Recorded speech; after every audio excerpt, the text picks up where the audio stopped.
अगर वो एक बार मुझे मिल गई तो उसे मुझसे कोई नहीं बचा पाएगा। अर्पिता नाम की एक युवती मेरे घर में काम करने आती थी।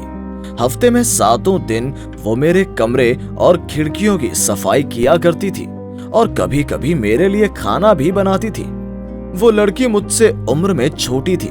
मैं घर में अकेला रहता था, इसलिए ना चाहते हुए भी लड़की के प्रति एक तरह की भावना काम कर रही थी।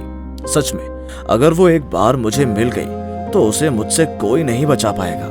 मैंने उसे देखा और 1-2 बार इशारा किया, पर पता नहीं वो समझ पाई है कि नहीं। अगर वो समझ पाती तो शायद वो अगले दिन से ही काम पर नहीं आती। गरीबी की वजह से उसे काम करना पड़ता है। मैं अपने कमरे में गया और कुर्सी पर बैठकर अनाप शनाप सोचने लगा। मुझे बस एक मौके की तलाश है। मैं रास्ता तलाशने लगा। मैं रोज जितना गहराई से सोचने लगा, उतना ही अर्पिता के शरीर को पाने की चाह मुझे उसकी ओर खींचने लगी। फिर ऐसा लगा कि क्या ऐसा करना सही होगा।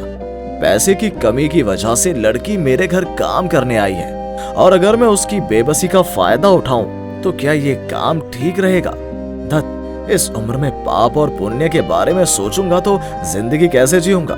मैंने अपना फैसला फाइनल कर लिया है। मुझे कल कैसे भी करके चांस लेना है। अगले दिन दोपहर में मैं कॉलेज से लौट रहा था। घर के गेट से अंदर आते हुए मैंने देखा कि कुछ पुलिस मेरा रास्ता रोक रही है। मैंने कहा, क्या बात है, रास्ता क्यों रोक रहे हैं? उस आदमी ने मुझसे पूछा, क्या तुम इस घर में किराए पर हो? मैंने सिर हिलाया और हाँ कहा। उसने मुझे बताया कि कुछ वक्त पहले इस घर पर एक हादसे में एक व्यक्ति की मौत हो गई है। हम हमले की देख रेख कर रहे हैं। अपना आईडी कार्ड और मोबाइल नंबर यहाँ छोड़ जाओ, बाद में आपकी जरूरत पड़ सकती है। मेरे दिमाग में एक विचार घर कर गया। मैं एक सज्जन की तरह आईडी कार्ड, फोन नंबर देकर आ रहा था। अचानक मेरे घर के नीचे रहने वाले मिंटू भैया मुझे खींचकर कोने में ले गए। कहा, भाई क्या आपको पता है यहाँ क्या हुआ है? मैंने कहा, नहीं, मेरा दिमाग बिल्कुल काम नहीं कर रहा था। क्या आपको कुछ पता है? अरे भाई, वही बताने तो आया हूँ। आपकी घर की नौकरानी अर्पिता है ना?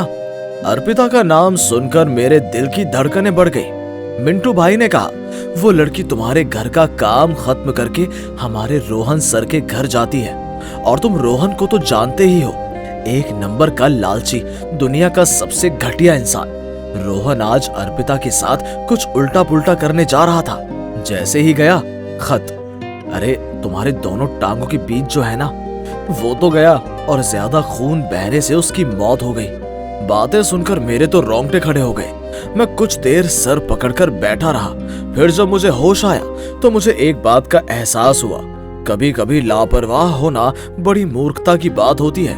कई बार अपने पुरुषत्व पर लगाम लगाना पड़ता है, नहीं तो जिंदगी में बहुत मुआवजा देना पड़ता है। भाग्य मेरा साथ था, वरना आज मिस्टर रोहन की जगह मैं भी हो सकता था।